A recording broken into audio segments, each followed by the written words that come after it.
Welcome, ladies and gentlemen, to episode 7 of the Squared Circle. As always, got the good panel tonight with me is Justin. Hi, Justin Botter, at Botter on Twitter. And the always infamous John.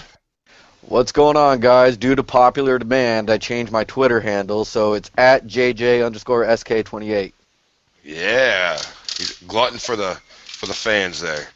All right, we'll get right into this right away. Busy week, kind of, in Raw, wrestling, WWE, whatever you want to say, for Daniel Bryan at least. He got won the championship, was on Raw, got married, and then his father passed away today. He made a statement he'd be here in Raw today. First thing we'll talk about, he came out right away. Boom, Brie Bella's already in the ring. Comes out, hits the ring hard. You can tell he's got tears in his eyes, pretty sad about his father. Doesn't say a word.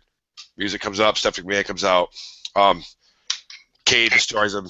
John, give your opinion on that whole thing. Was it pretty much the WWE saying, okay, we got to show Daniel Bryan because he was on the show last week, so let's get him, hurt him, get him out of here so he can go home to his family? Was it a storyline all along? What do you think it was? No, I think it was just something that happened with his dad. They wanted him to have time to go hang out with his dad and, spend time with his family. So I don't really know how he could hang out with his dad. That's kind of well, yeah, I mean, no, that's not what I meant. You know what I meant. Go spend time with his family and mourn his dad. And yeah, just get him off TV real quick, show him because he's a champion, and then just get him out. Justin, what do you think? Yeah, that's exactly what they want to do is have him go hang out with his dead dad. But no, they want Rome. they want him to get him out there. I mean, it always says card subject to change, but he hadn't been on TV in a few days or a few weeks or something. But yeah, get him out there, have him say yes, have Kane make his big, oh, I'm a monster for the 4th time now or whatever. Who cares? It was a stupid segment in my opinion. Yeah, you're gonna hurt him, but tombstoning him 3 times and then just not even. I don't know. It just felt too sudden. It's just like have Kane cut a promo or something. Don't just have him come back and be like, okay, I destroyed your newly crowned champion with ease. Come on. Yeah, I mean, I feel like it's definitely. I agree with John. It was definitely a last minute, cut and edit for the WWE writers. Like obviously you can't make a man like Daniel Bryan. And his father passed away. You can't make him stay there for the whole Raw and be a big part of it. So they had to scramble around for what they could. I think for what they had, they did all right. The thing that threw me off, that got me kind of thinking at first, was Stephanie telling Kane to stop, and she didn't want him to do this and all that. And then the end of the match, she had both titles in her hand, and she said, let's give a warm round of applause for Daniel Bryan, and they clapped. And so obviously she did. It was all her plan all along with the whole thing. That's pretty much the gist of it. If you guys want to touch on Steph at all, you want not touch Steph, but touch on what she did, John. Yeah, no, I thought it was just her being a heel. We were talking about this earlier. I think she's a great heel. I mean, she doesn't come across as like the TV, I'm the bad guy. She's just a mean woman. She comes across as very mean. So that's just my opinion. I think it was a ploy, storyline wise. All right, Justin, anything on Steph? She looks good in red, and I wouldn't mind touching on her. All right, there it goes. All right, right on the next thing. Obviously the big news of the last week or so for match-wise has been the Intercontinental Championship tournament for #1 contender. First match of the night, Bad News Barrett versus Sheamus. Figured it was going to be a stupid squash match. Easily, Bad News Barrett wins it, but it turned out to be a pretty decent match. John, your thoughts on the match and how it turned out? I was kind of surprised that Wade Barrett won it semi-clean. I know he got the bull hammer through the ropes from the outside of the ring, but he pinned him 1, 2, 3 straight up. And I feel like Sheamus is falling. I think this is less of a push for Bad News Barrett and more of a sign that they're taking Sheamus out of the main picture. He's not even making the finals for the Intercontinental Championship. No, but he just made the finals for Royal Rumble, and he was in did pretty decent. Elimination Chamber was it? Yeah. Yeah, I mean he did. I don't know. I just think he's falling off a little bit. That's just.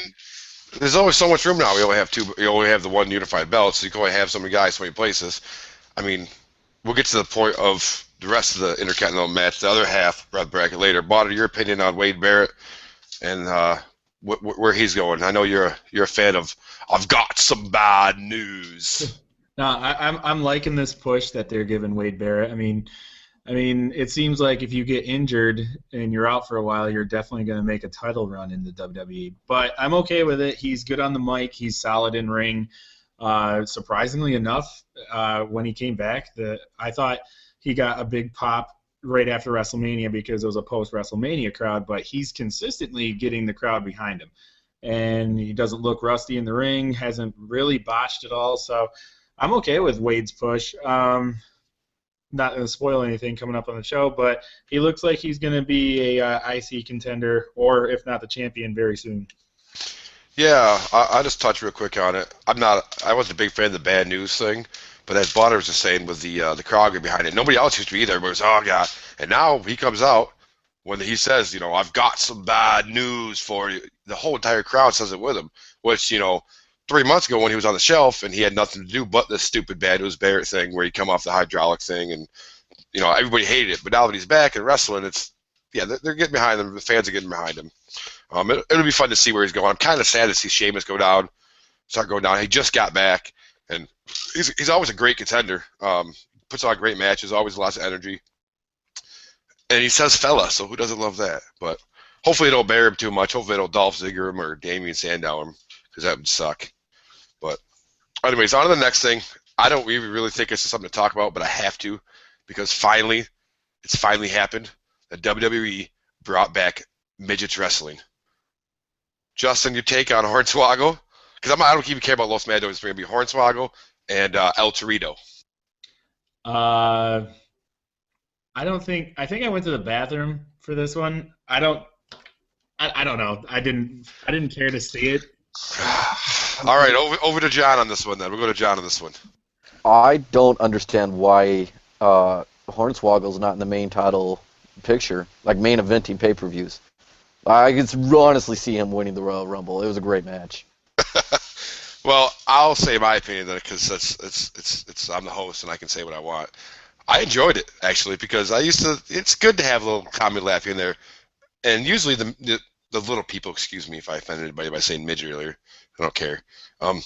But the little people usually aren't very good wrestlers, and Hornswoggle's not. He can't run, he's got them stubby little legs.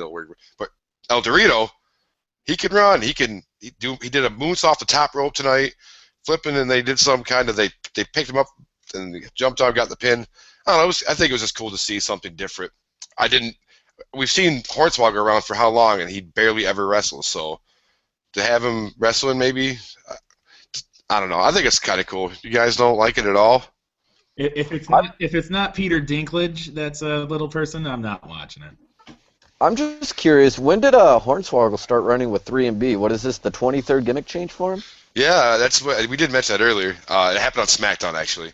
We did mention it earlier. Usually, how many gimmick changes can you have? The guy couldn't talk like 2 gimmick changes ago, and now he won't shut up. Well, he got that wish from Santa Claus to where he could talk now, and isn't he Vince McMahon's son too? Yeah, I forgot about that one. Jesus. Well, he was also the anonymous Raw general manager too. Wow. Man, that guy's had some gimmicks. All right, so off of Hornswoggle for a minute and his sweet tattooed 3MB and hair and whatever you want to call it. On the next thing, we'll make this short and sweet tonight. Next Intercontinental title contenders match was Cesaro, Paul Heyman, obviously, and Rob Van Dam. First thing we're going to talk about this, somebody's getting fired for the WWE TV truck. Because some guy in the middle of Paul Heyman's promo cut to commercial. John, give a little bit of backstory what happened and how messed up this whole situation was for the first 10 minutes of the match. Yeah, golly, man, I tell you, he had to sneak in a freaking golly, didn't you? When in Rome. But Paul Heyman was in the middle of cutting a wonderful promo like he does every week, and then he's like, "But commercial break." And then you come back, and all he's doing is Brock Lesnar beat the streak. Brock Lesnar beat the streak. Obviously waiting for Rob Van Dam's music to hit because somebody messed up. And then the first 5 minutes of the match was Botchamania, man. These guys were running into each other and tripping over each other, falling down. I think RVD took a marijuana break. Happy 420 yesterday, guys. Yeah. We do not promote drugs on this show. No, say no to drugs. drugs. But yeah, no, it was just. But it actually turned into a really solid match after he got past that initial WTF. I don't know, man. It was just somebody's getting fired. Botter, your take on, I mean, he kind of touched on, we know how to mess up. Your take on the botching, though. I mean, Cesaro, they did good after the second half of the match. The first half of the match was just a complete botch fest. And it's RVD and Cesaro. Cesaro, the top guy right now. RVD is known to not, he's not a botcher. He's does. I mean, is it just because old school meets new school, bad chemistry, a little nervousness? What was going on with that, you think? Well, he botched last week with that kick that still hasn't landed. But I thought it landed on John. Yeah, oh, no, John. I still have all my teeth, though, so it's okay. Okay. No, by the way, I watched the commercial break during that botched interview. That's all he said during, like, you can watch it on the app. He literally said, my client Brock Lesnar defeated the streak at WrestleMania 16 times. He just looked so angry. But, yeah, the first part of the match was terrible because, you know, it started off terrible. You know, you try to cut a promo, cut the commercial, and Paul's like, okay, I got to kill 3 minutes of time, so let's yell at the crowd for a lot. And then Cesaro, you know, I mean, I don't know, RVD. Hold on, Bonner. We got to take a commercial break real fast. Oh, okay. If you buy Pepsi today. No. Sorry. But, no, I mean, it started out bad. The match itself, in my opinion, wasn't that good. It even ended worse because they're already, like, Jack Swagger comes out, you know, interferes with the match, and then there is the quickest count out in WWE history. Yep. It was 1, 2, 3, 4, 5, 6, 7, 8, 9, 10, ring the bell, RVD wins. And then it just left a bad taste in my mouth because if you're going to push somebody, at least have them go for the belt and then have them lose it or whatever, but not have this run-in and then this bull crap ending to a match, and then you're going to have Jack Swagger versus Cesaro on SmackDown. Why not save that for the pay-per-view or something? You know, have it another week to build it up. Don't do it the next show you have. But I don't know. The whole thing was just completely misdone. I do, however, like Cesaro's new music. That was the next subject we could talk. I was going to throw it to John for. He mentioned it when we were watching Raw tonight. Cesaro finally got music on his own with Paul Heyman. John, your thoughts on it? Your also thoughts on how the match ended? Botter touched on it a little bit. How do you feel about how it ended in the count out and all the bad jazz that went down with that?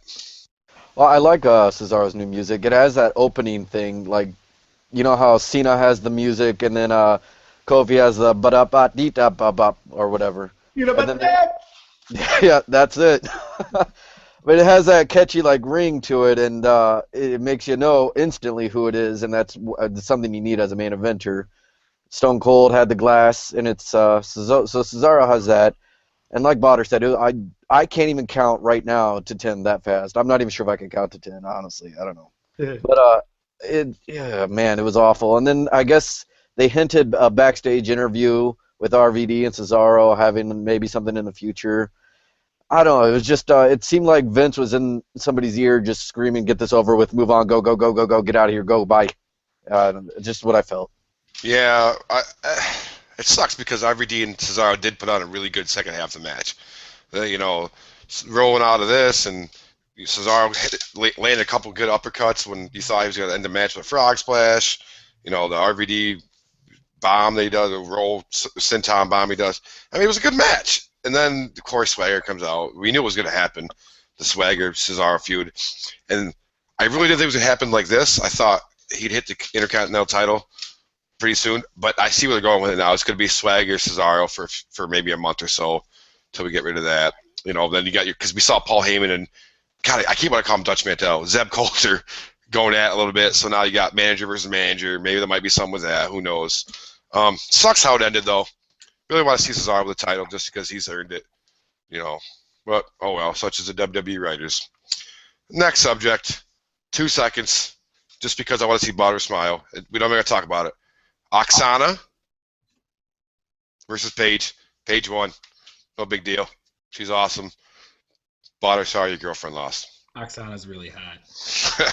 All right, the next thing.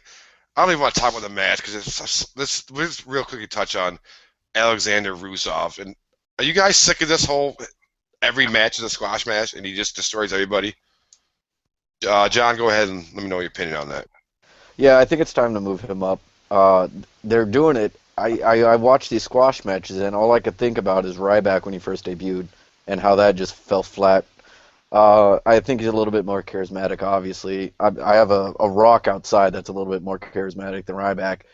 But he just move him on. He's got this 2-on-1 handicap match against Xavier Woods and R-Truth, and he's obviously going to win. He needs a good feud. I could see him feuding with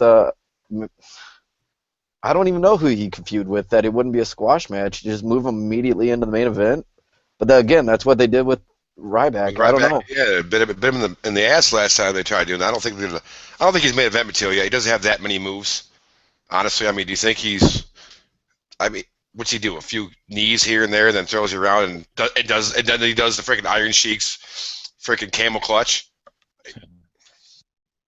Go ahead, John. Finish. Sorry for interrupting you. Go ahead and finish. Well, he does that. He does have a really good moveset. If you go back and watch some of his matches in NXT, he's just doing these squash matches and it's not really showcasing how good of a talent he is. So I don't know. Yeah, it's obviously going to continue because that's what WWE does.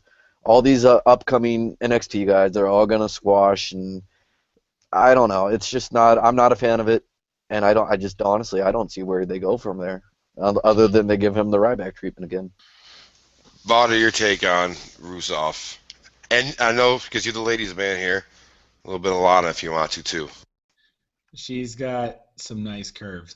But anyway, he reminds me of, it seems like a Ivan Drago type deal. Yeah, okay, a good reference. Well, crush you. So, I don't know. He's basically like her trained lapdog because she's like, Rusev, crush, and then he ends the match.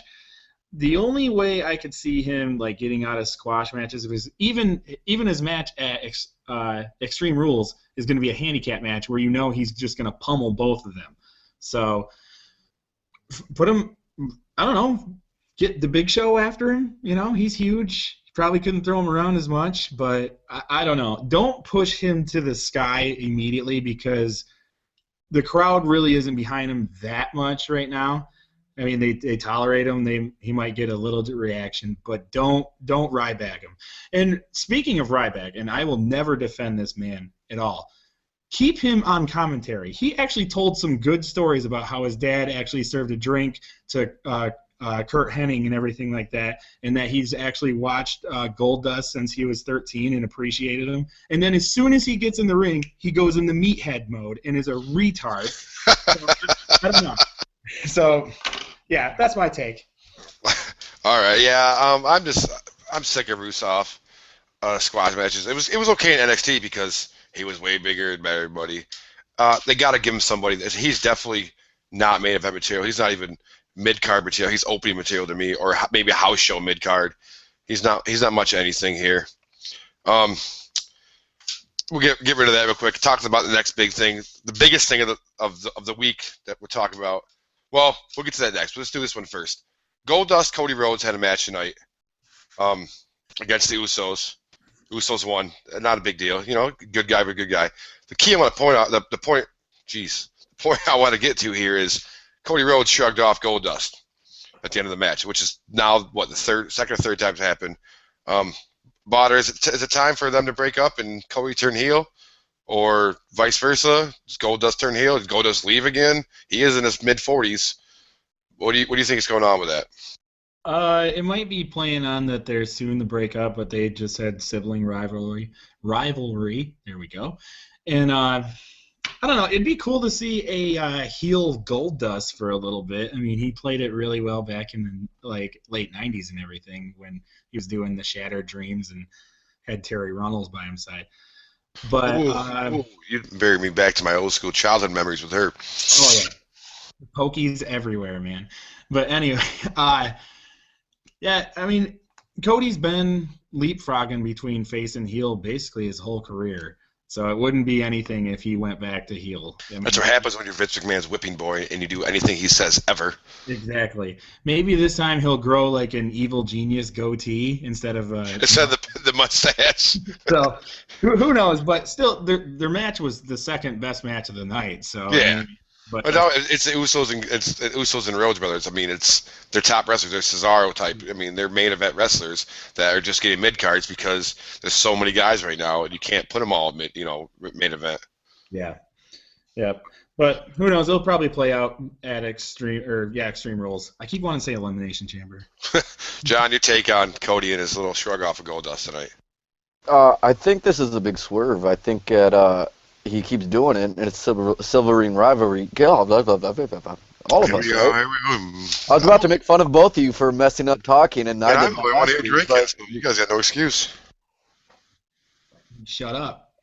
But anyway, yeah, I think it's that the brother hating brother, and then they love each other, and then out of nowhere, Goldust turns heel.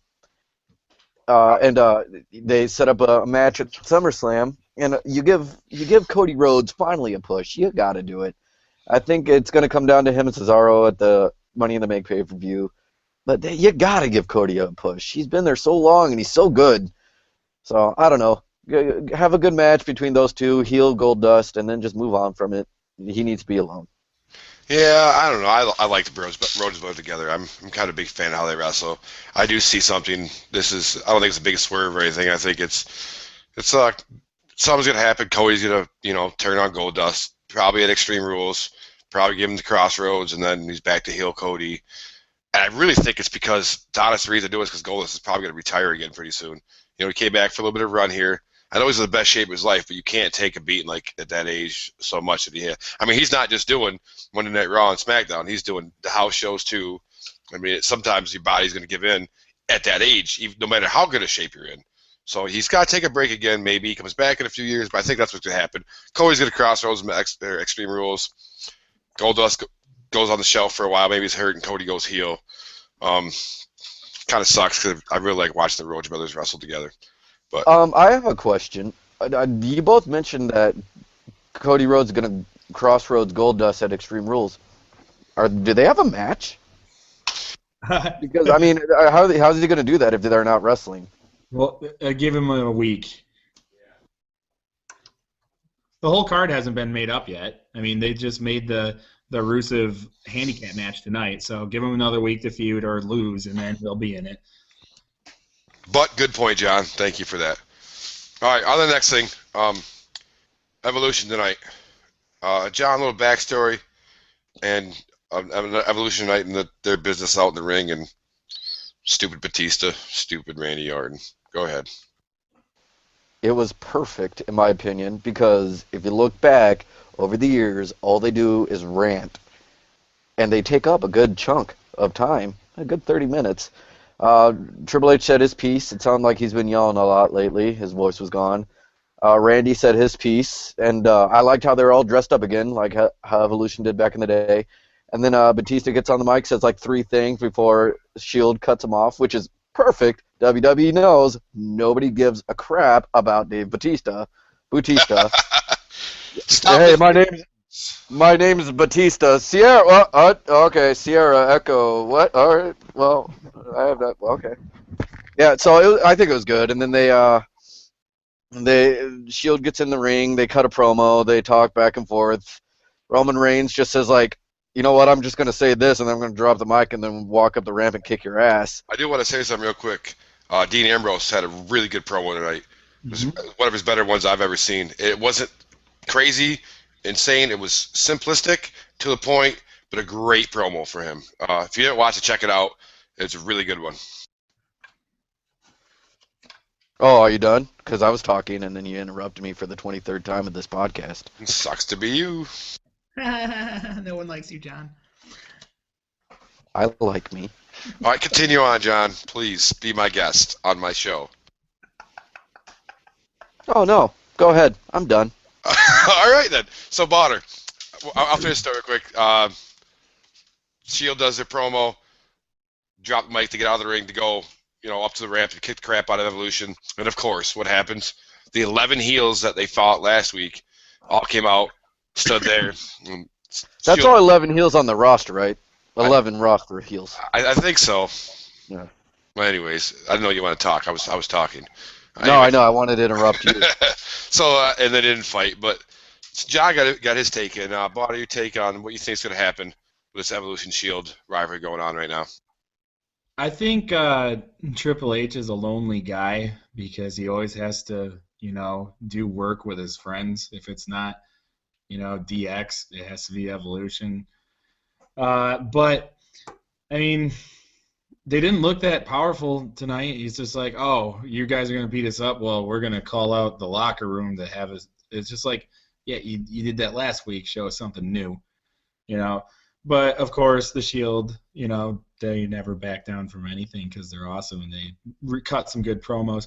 Seth got some good, he had a good promo, too. He got some good mic time, which he deserves because he was really good on the mic back in Ring of Honor and everything like that, too. But yeah, it was a good promo. I just wish there was a little bit more action. Yeah, the action was. I was missing the action and the damn their face masks. Yeah, they didn't wear the mask. What the hell? Anyways, we had a bit of breaking news, by the way. Is that I read on Twitter today, Dave Bautista is going to be taking some time off after Extreme Rules to go promote Guardians of the Galaxy. So apparently this Evolution thing isn't going to last very long, from what I'm reading. Yeah, that was the next topic. Was to let you guys know that no Batista for a while, which I'm not sad about it. Are you guys? I mean, John, you gonna weep about this tonight, or?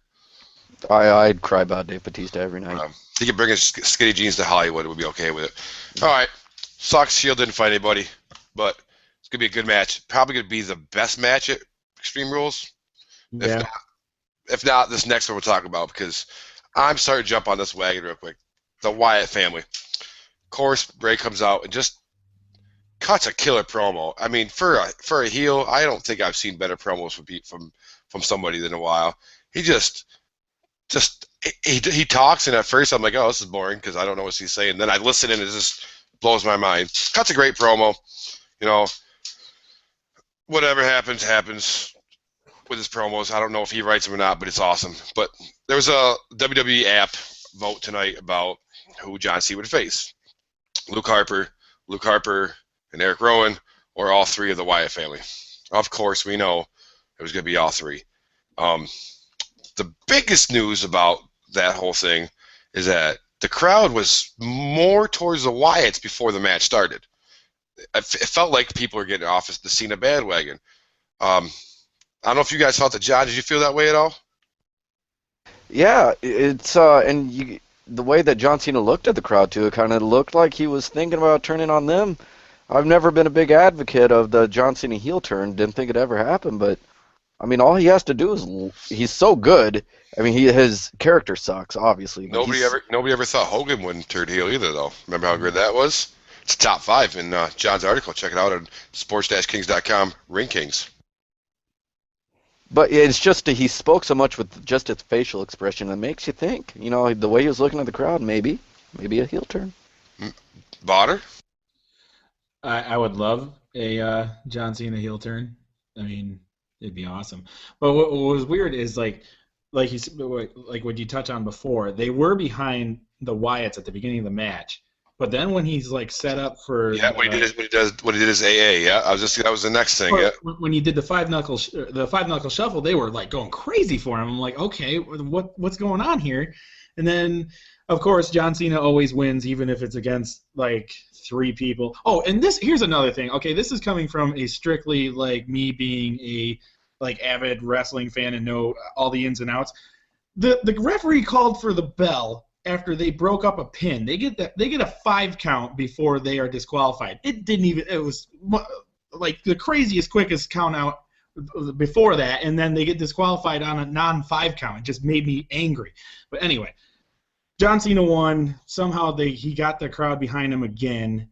At least the feud didn't take its goofy side again with the Photoshop pictures. They made it a little bit more serious this time again, but they need to wrap this feud up, I think, here pretty soon.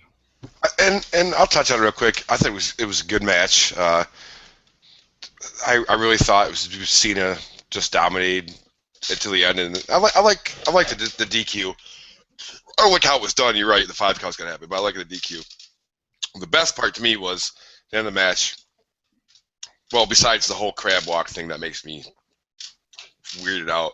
That the match, they obviously the Wyatts they destroyed John Cena again, just beat him to a bloody pulp pretty much, and then Bray Wyatt grabbed him. No sold an attitude adjustment, by the way. Gets attitude adjustment, just gets right up, and he's fine, which okay. Just because John Cena's get beat up doesn't mean you feel better. Anyways, but he puts John Cena in his lap and starts to sing. He's got the whole world in his hands, but not just that part. He's like saying every verse. And it just got really creepy and eerie, and like, I'm ready for us to wrap up, but I'm ready for it to wrap up good. I hope they don't do something stupid with it and drag it on too long or make it end in a dumb way. I mean, it's a Hell in a Cell match. You can't let supposedly nobody can get in the ring, but we all know how that happens. You get the oh my god button on the 2K game, and the Hell in a Cell breaks. But steel cage match. It's a steel cage match, Cody. I thought it was Hell in a Cell. Oh man. Yep. Steel cage match. Well, either way, I feel like it's gonna be the Wyatts are gonna bring out that evil John. Because remember we talked about last week that they're trying to bring out the evil John Cena, get him to come out, and he's not doing it. And now they're getting away from it. I just feel like it's gonna happen that way. Barrett touched on. He said he's ready for the feud to end. John, what do you want to see this feud to happen? Well, before I say that, another thing you got to think about, during the match, the crowd started chanting, "Let's go Cena, CM Punk." You had to. That one's for you, Eric. That one's for you. I'm ready to watch it. I'm ready to see it end. I don't think they get in the ring. You remember back when Daniel Bryan was a member of the Wyatt family, and they did that steel cage match. They never got into the cage until after, and they opened the door for him after the match was over. So I don't think that they get in. I think Cena wins clean. They go another maybe month or two, and then it wraps up. But I don't know how they wrap it up. I'm not some future storyteller. I don't know. I don't get it. I'm sure it'll be awful because that's how WWE is, except for WrestleMania 30. All right, there you have it, folks. This has been episode 7 of the Squared Circle. I'm your host, Cody, at WLater30 on Twitter. With me is, once again, Justin, give your handle. I am Justin Bauder. I am at Bauder on Twitter, and believe in the Shield. And the infamous JJ. John Judd, at JJ_SK28. Cody, you want to give a shout out to our new logos? Oh yeah, I just want to say that my beautiful girlfriend made us some new logos here in the corner. You see them in the lower third here. Be sure to check us out on Facebook. It's SK Ring Kings. Check us out on our website, www.sports-kings.com/ringkings. On Twitter, John, what's the handle for Twitter? At ringkings_SK. And make sure you hit us up anytime you want to, day or night. Once again, episode 7. See you guys next week.